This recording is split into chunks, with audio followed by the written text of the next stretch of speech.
बिहारी लाल की जय हो।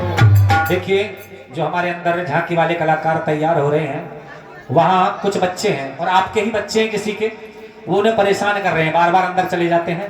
तो जाकर के उनको देखो, संभालो, डांट करके बाहर निकालो उन बच्चों को, परेशान ना करें उन्हें। श्री राधे, जय श्री श्याम। तो बताया कि भाई का धन, अरे के पंचायत शुरू हो गई। ये माताएं बातें बहुत करती हैं। कितने व्रत करती हो माताएं? कितने व्रत करती हैं? कोई सोमवार व्रत, कोई बृहस्पतिवार व्रत, कोई शनिवार व्रत, कोई करवा चौथ व्रत, कोई अष्टमी व्रत, कोई नवरात्रि व्रत।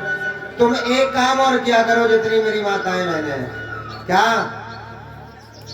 एक मौन व्रत और रखा करो। हैं? जब मौन व्रत रखोगे तो फिर बातें ना होंगी। कभी कभी क्या होता है, ज्यादा बोलना भी नुकसान दे जाता है। अब हम तो सुना रहे हैं कथा, तुम अपनी कुछ घोट रहे हो, आपस में बातें कर रहे हो, तो कोई फायदा ना है इसी कथा सुनने से। अरे कुछ दानदाता इस प्रकार हैं। श्रीमान जी वीर सिंह चौहान तिगरिया खादर से 20 रुपए, श्रीमान जी हस्तरूप सिंह जी 50 रुपए, श्रीमान जी सूरज सिंह जी 20 रुपए, श्रीमान जी मुकुंद राम सिंह जी 20 रुपए, श्रीमान जी समरपाल सिंह जी 50 रुपए, श्रीमान जी चमन सिंह जी 20 रुपए। सभी दानदाताओं को जय श्री राधे, जय श्रीमन नारायण। अब ताली बजा रहे हो, तुम भी तो दान करो। हाँ, दूसरे के पैसों को देख के ताली बजा रहे हो। माताओं का बहुत कम दान आ रहा है, किसी का भी अभी नाम नहीं बोला है माताओं का। है ये घूम रहे हैं कॉपी लेके, इनको लिखवा दो, बहुत जरूरी है। मैंने बताया कि माताओं को कम बोलना चाहिए, मौन व्रत रखो। कभी कभी ज्यादा बोलने से नुकसान हो जाता है। एक छोटी सी कथा सुना रहा हूं, तुम्हें नुकसान कैसे होता है। एक गांव में 3 तोतले थे। कौन थे? 3 तोतले। अब बड़े सुंदर बच्चे थे, देखने वाले में बहुत सुंदर, लेकिन थे वो तोतले। अब उनका विवाह नहीं हुआ कहीं से। जब विवाह नहीं हुआ तो एक बार बेटी वाले आए और आकर के देखा भाई लड़के तो बहुत सुंदर है। अब उनके पिताजी को पता थी कि बेटी वाले आए लड़कों को देखने, तो उनके पिताजी कह रहे हैं तोतलों से कि बेटा यहाँ आओ। वो आ गए। वो बोलते बहुत थे तुम्हारी तरह से। अब पिताजी ने कहा बेटा देखो आज तुम्हारे देखने वाले आ रहे हैं, तुम बोलना मत, चुपचाप बैठे रहना तीनों, कोई सा भी मत बोलना। बोले ठीक है पिताजी। अब बेटी वाले आ गए। अब बेटी वाले जैसे ही आए, लड़के बड़े सुंदर, बोले भाई लड़के बहुत सुंदर है। समधी साहब हमारी तुम्हारी राम राम, भाई खाना पीना नाश्ता बाद में करेंगे, पहले वो ले लो, टका रुपया ले लो। टका रुपया बोलते हैं किसको? जो घेर को बोलते हैं ना आप लोगों में, घेरना। भाई लड़के हमारे हो गए भैया। समधी साहब, अब समधी साहब बोले भोजन तो कर लो। बोले नहीं भोजन करेंगे बाद में। लड़के बहुत पसंद आ गए हमें, तो चुपचाप बैठे हो। अब बोले भाई ठीक है चलो ऐसा कर लो, भोजन कर लो। भोजन करने लगे बेटी वाले, वो भोजन कर रहे हैं। अब तीनों तोतले एक साइड में बैठे चुपचाप। पिताजी ने मना कर दिया बोलना मत। अब इतने में ही जब वो भोजन कर रहे हैं तो एक चुईया आ गई। अब जैसे ही चुईया आई तो चुईया अंदर जाए और एक चावल का कट्टा रखा था वहां, चावल का दाना ले आए और चली जाए। अब कई चक्कर हो गए तोतलों को देखते देखते, आपस में विचार करने लगे भाई अगर हम चुपचाप ही बैठे रहेंगे तो चावल सब खा लेगी, चुईया खाली कर देगी कट्टे को। अब भाई बात बनेगी नहीं। अब 1 बार 2 बार 3 बार 4 बार, जब 20 बार चुईया ले गई तो एक तोतला की जब ना बीची तो वो तो भोजन कर रहा था, उनके जो ससुर थे भोजन कर रहे। अब वो एकदम से बोला, देखो देखो पिताजी, टुइया टुइया टुइया। अब बेटी वाला बोला, यार लड़का तो तोतला है भाई। अब एक बोल रहा है टुइया टुइया कह के, दूसरा बोला, पापा टावल का दाना ले गए, टावल का दाना। देखो लेके जा रही है टावल का दाना। अब उसके पिताजी जैसे ही ऐठे, गुस्सा दिखाया, दोनों की तरफ के बोल गए। तो तीसरा बोला, पिताजी देवी बोले बेटे टुप्पी टाप बैठा हूँ, बिल्कुल टुप्पी टाप।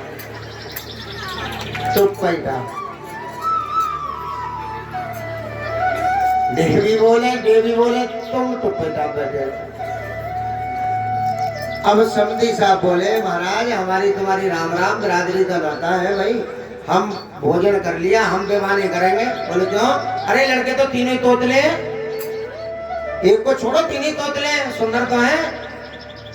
अब उसके पिताजी ने इतनी मार लगाई बात में, अरे मूर्खो, आज तुम नहीं बोलते तो तुम्हारा विवाह हो जाता, तुम्हारे बोलने से कितना बड़ा नुकसान हो गया, इसलिए मैं तुमको सचेत कर रहा हूं, तुम्हारे बोलने से ना जाने कितना बड़ा नुकसान तुम्हें हो जाए। कौन सी कथा तुमसे निकल जाए। तो देखिए, पहले नंबर पे बताया गरीब का हक, दूसरे नंबर पे भाई का धन, और तीसरे नंबर पे गौ का धन। गौ जानते हो, गौ माता?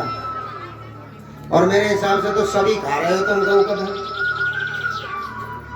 अच्छा, वो भक्त हाथ खड़े करें ईमानदारी से जो पहली रोटी गाय को देते हैं। पहली रोटी सच बता रहे हो बिल्कुल, ऐसा मत करिए कि पड़ोसी को देख देख कर हाथ खड़े कर रहे हो। पहली रोटी बहुत सुंदर बात है। हाँ, हाथ नीचे कर लो। जो भक्त गौ माता को प्रथम रोटी देते हैं, पहली रोटी गौ माता की ही होती है। अगर तुमने गौ माता को रोटी ना भिजवाई तो गौ माता का तुमने हक खा लिया, धन खा लिया। और पहली रोटी गाय की, और अंतिम रोटी समझदार है भगत क्रिया के, जरूर देनी चाहिए। जानते हो, गौ माता में 33 कोटि देवी देवता, 33 करोड़ नहीं है, 33 कोटि देवी देवता निवास करते हैं। एक बात बता रहा हूं आपको, जिनके संतान नहीं है, जिनके पुत्र नहीं है, हमने ऐसे ऐसे भक्त हमारे पास आए जिनके 20-20 साल हो गए लेकिन पुत्र नहीं है, संतान नहीं है। आज भगवान की, मेरे ठाकुर जी की ऐसी महिमा है कि उनके बच्चे हैं। गैया का दूध किसी भी शिवरात्रि के दिन आती है ना, महीने में शिवरात्रि, जो ये भांग होती है ना, भांग को जानते हो सभी, भांग का बीज लेकर के शिवलिंग पर रख दें और उस बीज को वापस ला करके गुड़ की गोली में मिला करके अगर हम गैया के दूध से खा लें, लेकिन गाय पर बछड़ा होना चाहिए, तो व्यासपीठ से मैं वादा करता हूं कि उनको पुत्र की प्राप्ति हो जाएगी। मेरे गोविंद भगवान की जय हो। और हम गोद भी भरते हैं, जिनको संतान नहीं है, बेटा नहीं है, तो जिस दिन कान्हा जी का जन्म होगा ना, परसों होगा, चौथे दिन होता है, जिस दिन कान्हा जी का जन्म होगा उस दिन हम गोद भरेंगे। जिनको संतान नहीं है, पुत्र नहीं है, वो एक सूखा एक गोला और सेब मंगा लें, गोद भर देंगे। भगवान की ऐसी कृपा है, पुत्र की प्राप्ति अवश्य होगी। देखिए, गौ माता का हक खाना सबसे बड़ा अपराध है।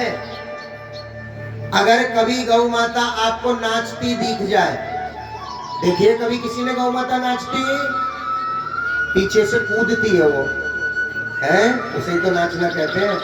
यही तो है, तुम समझ नहीं पाते हो। भगवान को सबने देखा है लेकिन तुम समझ नहीं पाते।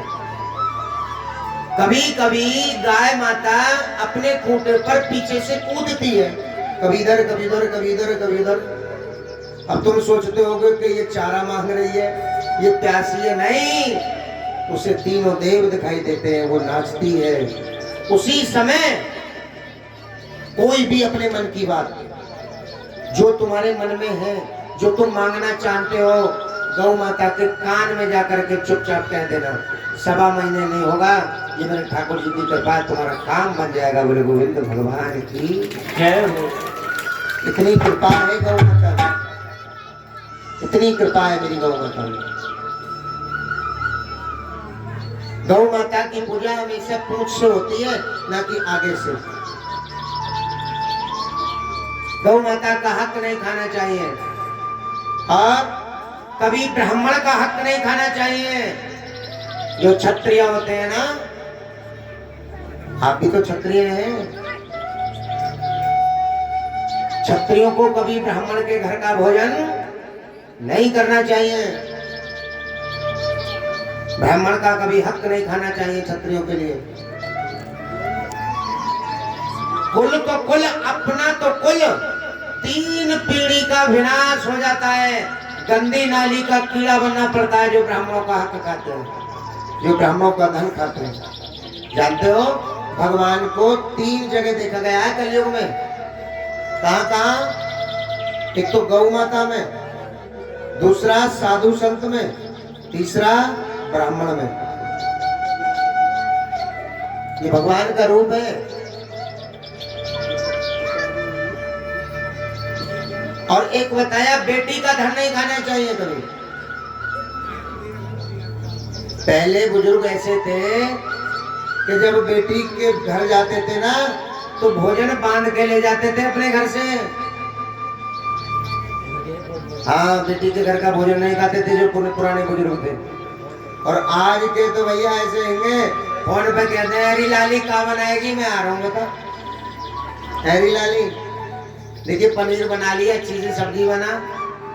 और जो पीने वाले हैं ना, वो ये और कहते हैं लाली शराब मंगा के और रख ली, तो एक पौवा मंगा लिया बेटा, मैं पीऊंगी। बेटी का हक, बेटी का धन कभी नहीं खाना चाहिए। ऐसा करने से, देखिए मैं ये इसलिए बता रहा हूं, हम और तुम दुखी क्यों हैं? हम दुखी क्यों हैं? अपने कर्मों से दुखी हैं। भगवान कभी दुख नहीं देते हैं, भगवान तो हमेशा सुख देते हैं। क्यों? सच्चिदानंद रूपाय, सच्चित आनंद। भगवान सत्य भी करते हैं, भगवान आनंद भी करते हैं, दुख नहीं देते हैं। दुख तो हमारे कर्म देते हैं, हमारे कर्म खराब, हमारे कर्म अच्छे नहीं है, जो हमें दुख मिल रहा है। देखिए, जैसा आप अपने खेत में बीज डालेंगे तो वैसे ही पैदा होगा।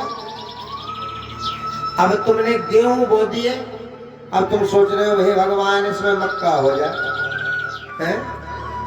तो कैसे हो जाएगी मक्का जब गेहूं डाले? तो जैसा हमारा आजकल, बुरा मत मानना, माता पिता पुत्र में, पति पत्नी में, इनमें प्रेम नहीं है, प्रेम नहीं रहा। और प्रेम क्यों नहीं रहा? सबसे बड़ी वजह चल गई मोबाइल। जब से ये मोबाइल आए ना, इन्होंने प्रेम छीन लिया आपस में। पत्नी इंतजार कर रही है, हमारे पतिदेव आ रहे होंगे ड्यूटी से, 2-4 बातें करेंगे। अब पतिदेव आए, आकर के बस पानी पत्ता पिया और लेट गए, बस फोन शुरू। और फोन में 2 चीज देखते हैं, इंस्टाग्राम, फेसबुक, यूट्यूब, ये चीज देख रहे हैं। अरे मोबाइल में कथा भी आती है, कबीरदास के दोहे भी आते हैं, रामचरितमानस भी आती है, उन्हें पढ़ा करो, बच्चों को पढ़ाया करो, बच्चों को संस्कार दिलाया करो। लेकिन आजकल बेटे को माँ से बात करने के लिए टाइम नहीं है। अपने बुजुर्गों के पास प्रतिदिन नौजवान साथियों को बैठना चाहिए, लेकिन आजकल की पीढ़ी तो ऐसी हो गई है, बस हम तो हम ही हैं। अरे होंगे बड़े बूढ़े, पीछे हो गए बड़े बूढ़े तो। और ध्यान रखना, जो बड़े बूढ़े की बात नहीं मानेगा वो जीवन में दुखी रहेगा। एक काम भी मुझे सफल करके दिखा दे, तब कहना कोई काम सफल नहीं होगा जब तक उसमें बुजुर्गों की सलाह नहीं होगी। देखिए राम, मैं आपको उदाहरण दे रहा हूं, राम कितने बड़े प्रभु हैं, तीनों लोगों के नाथ अंतर्यामी, वो क्या नहीं कर सकते थे, लेकिन उन्होंने, बुजुर्ग कौन थे उनकी सेना में, कौन थे? अरे जोर से बताओ, किसी को बताओ तो। जामवंत, वो सलाहकार का काम करते थे। भगवान इतनी सी बात भी जामवंत से पूछते थे। जामवंत जी अब बताओ क्या करें आगे।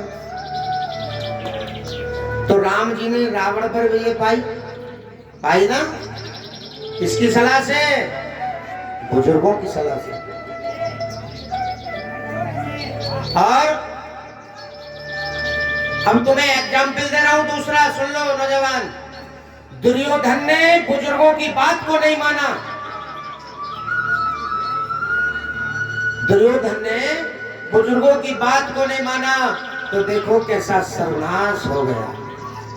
सर्वनाश हो गया ना, कोई भाई बचा तो नहीं, सब मर गए। क्या? कि बुजुर्गों की बात नहीं मानी। सभा में सभी बैठे बुजुर्गों का अपमान कर रहा था दुर्योधन। समझ रहा था मैं तो राजा हूं। तो इसीलिए मेरे प्यारे बच्चों, नौजवान साथियों, जब तक बुजुर्गों की सलाह ना हो कोई काम मत करो। ये मोबाइल आपको खाने को नहीं देगा, मोबाइल में अच्छी अच्छी चीज भी देखा करो। और कुछ भक्त तो ऐसे हैं, वो कहते हैं महाराज जी हम कथा में जाके क्या करेंगे, हम तो अपने घर पर ही सुन लेते हैं कथा। है कथा पंडाल में आने से डरते हैं। उनके कानों तक मेरी आवाज पहुंच रही हो तो एक छोटी सी कथा कह रहा हूं, ध्यान से सुनना।